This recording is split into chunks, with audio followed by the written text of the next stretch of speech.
If you have a situation where you try to hit the run and you get nothing, but you hear the click of the relays, but the motor just won't run.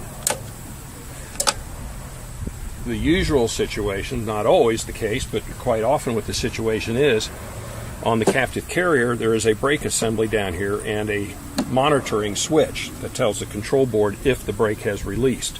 What you can do is power the unit's powered on, the carrier's outside, so I'm going to do a recall. Press the recall button, it doesn't move. Unplug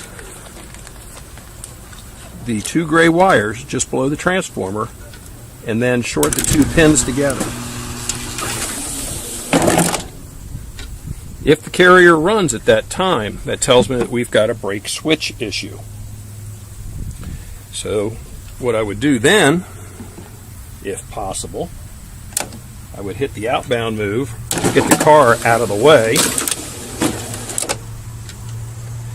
then disassemble the motor cover to get into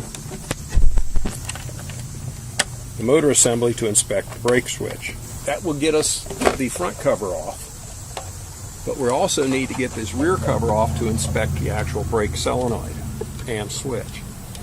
That requires taking this fifth screw loose, which is captive. It'll just spin, pull down on the plastic and push back, and then pull it off. The brake assembly itself is off to the side of the unit. You may have something as simple as a wire that has become disconnected. We could have a bad switch, but the most common issue is the switch just needs adjusting.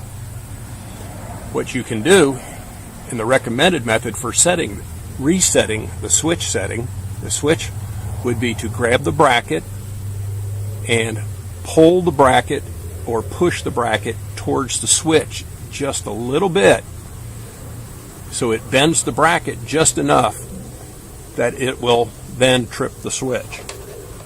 It is a very fine adjustment, and loosening and retightening the screws holding the switch would probably move it either too much or not, or possibly even in the wrong direction to make the unit work. Plug my brake back in.